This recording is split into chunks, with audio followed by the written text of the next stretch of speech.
इस वीडियो को बिल्कुल शांत माहौल में देखना। जिस समय आपके पास कोई डिस्टरबेंस ना हो, आपको कोई परेशान करने वाला ना हो और आप बिल्कुल एकांत में होकर इस एपिसोड को देखना, क्योंकि आज का जो टॉपिक है वो आपके लिए एक ऐसा विषय है जिस पर हमारे बहुत सारे भक्त लगातार हमसे पूछते हैं। बहुत उनकी डाउट होते हैं, तरह तरह के उनके सवाल होते हैं। इसीलिए मैं आप सभी के लिए आज ये एक स्पेशल एपिसोड लेकर आया हूं और इसमें मैं आपको A to Z सारी जानकारी देने वाला हूं नारायण बलि के बारे में। अगर आप ध्यान से समझेंगे, सुनेंगे तो आपको हर चीज अच्छी तरह से क्लियर होगी। लेकिन अगर वीडियो को स्किप करके देखोगे तो अभी आप वीडियो छोड़कर चले जाएं, क्योंकि फिर आपको कुछ भी समझ में नहीं आएगा और आधी अधूरी जानकारी हमेशा खतरनाक होती है।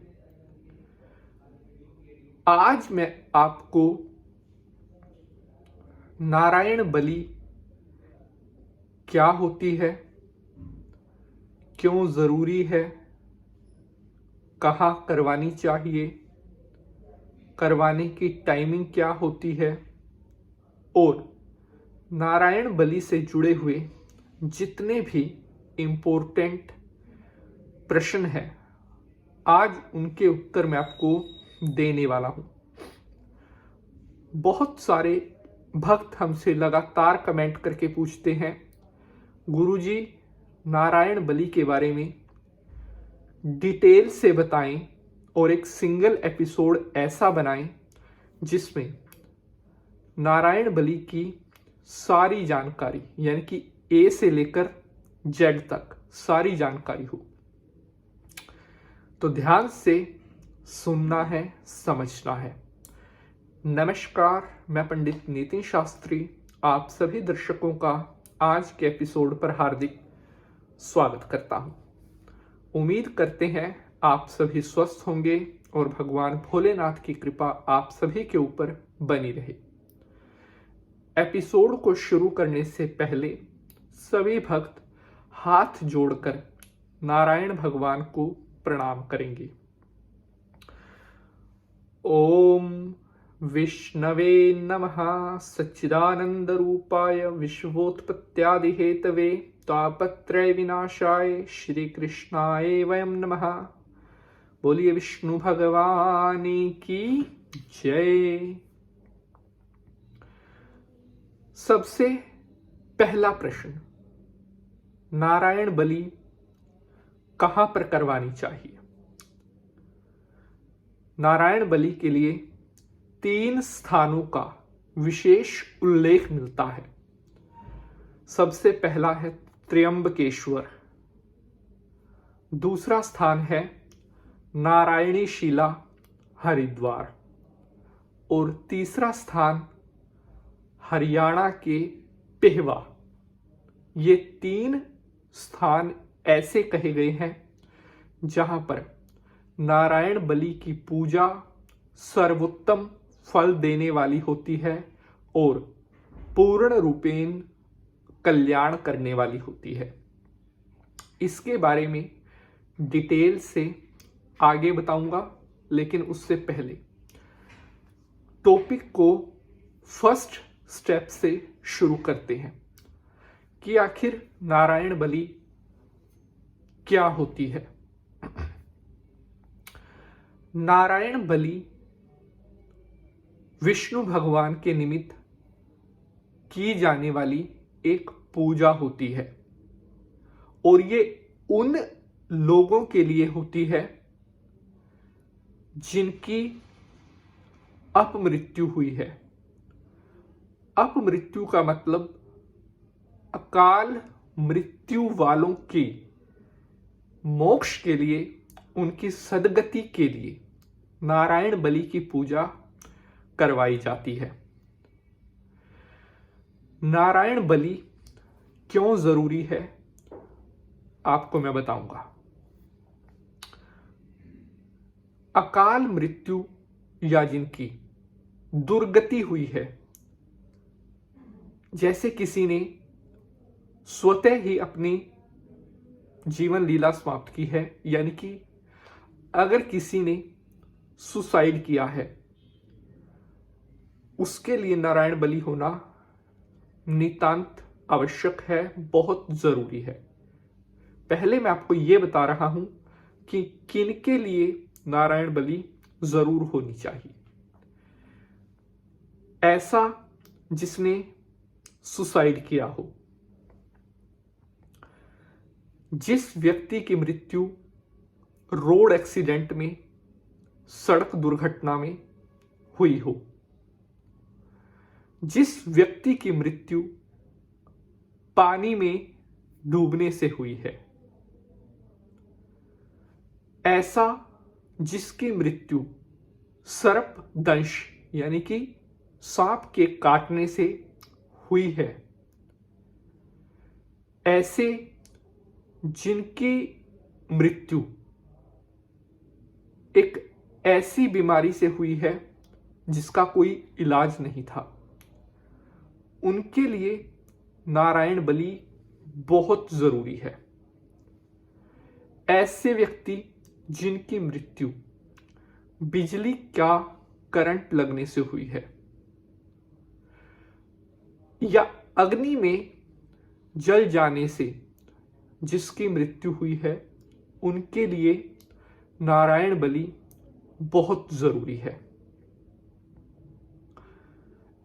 ऐसे व्यक्ति जिनका विवाह नहीं हुआ, विवाह से पहले जिनकी मृत्यु हो गई, उनकी भी नारायण बलि जरूर होनी चाहिए। जवान अवस्था में अगर किसी की मृत्यु हुई है, उसकी भी नारायणी जरूर होनी चाहिए। अगर ऐसे व्यक्तियों की नारायण बलि नहीं होती जिनके बारे में मैंने अभी आपको बताया, तो ये प्रेत योनि में चले जाते हैं और जब तक इनकी आयु पूर्ण नहीं होती, ये हमेशा भटकते रहते हैं। और कई बार तो ये प्रेत दोष इतना भयंकर हो जाता है कि जिस परिवार से ये थे, उस परिवार को ये बहुत पीड़ा देते हैं, बहुत कष्ट देते हैं और कई बार तो जीवन मरण तक का कष्ट ये परिवार को पहुंचा देते हैं। क्योंकि प्रेत योनि में जाने के बाद इनसे आप कभी भी अच्छी चीज की उम्मीद नहीं रख सकते जब तक इनकी सद्गति नहीं होती। प्रेतत्व को समाप्त करने के लिए नारायण बलि की जाती है, ऐसा गरुड़ पुराण में भी वर्णन है। अगर आपने कभी गरुड़ पुराण की कथा सुनी है तो उसमें एक कथा है बब्रू वाहन और राजा की, कि किस तरह जंगल में एक प्रेत रहता था और राजा ने जब उसके लिए नारायण बलि करवाई तो उसका इतना भारी प्रेतत्व भी छूट गया। नारायण बलि क्यों जरूरी है? अगर कोई ऐसा व्यक्ति जिसकी अकाल मृत्यु हुई है, अगर आप चाहते हैं कि वो आपको किसी प्रकार से तंग ना करे, परिवार में कोई अमंगल ना हो, उससे बचने के लिए और जो व्यक्ति जिसकी अकाल मृत्यु हुई है उसको स्वर्ग में भेजने के लिए या उसकी सद्गति करने के लिए उसकी अगर गति करवाना चाहते हैं तो नारायण बलि जरूर होनी चाहिए। ये केवल एकमात्र ऐसा उपाय है जिससे अकाल मृत्यु व्यक्ति को सद्गति प्राप्त होती है और विष्णु लोक को वह चला जाता है। अब आइए कि नारायण बलि करवाने का सबसे शुभ स्थान कौन सा है।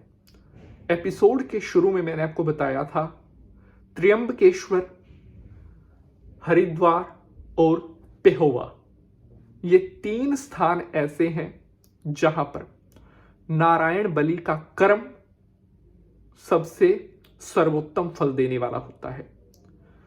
अगर आप हमारे द्वारा त्र्यंबकेश्वर, हरिद्वार या पेहवा में कहीं पर भी आप नारायण बलि करवाना चाहते हैं तो आप हमारे नंबर पर हमसे संपर्क कर सकते हैं।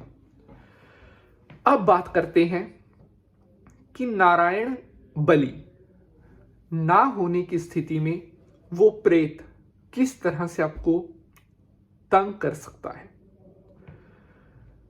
अगर किसी घर परिवार में प्रेत दोष बन रहा है तो ऐसे परिवारों में बिना बात के कोई ना कोई लड़ाई झगड़े चलते रहते हैं और परिवार में कोई बड़ा हादसा होने का भय भी हमेशा बना रहता है प्रेतत्व दोष के कारण। ऐसा परिवार जहां पर प्रेत दोष लगा हुआ है वहां परिवार में रहने वाले किसी सदस्य का मानसिक संतुलन पर भी इस प्रेतत्व दोष का असर कई बार देखने को मिलता है। इसके अलावा अगर प्रेतत्व दोष बहुत भयंकर रूप में बन रहा है तो ऐसे परिवारों की आर्थिक तरक्की रुक जाती है और परिवार में तरह तरह के संकट आने लगते हैं और कई बार तो प्रेत दोष के कारण परिवार में मृत्यु तुल्य कष्ट भी आने लगता है।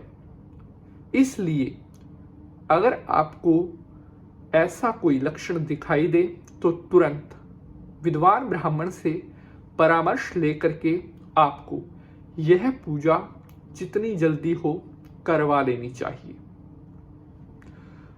अगर आपके पहले कोई ऐसा आपके परिवार में से पहले कोई सदस्य अकाल मृत्यु में गुजरा हुआ है जिसके लिए नारायण बलि नहीं हुई तो उसके लिए भी तुरंत प्रभाव से आपको नारायण बलि जरूर करवानी चाहिए।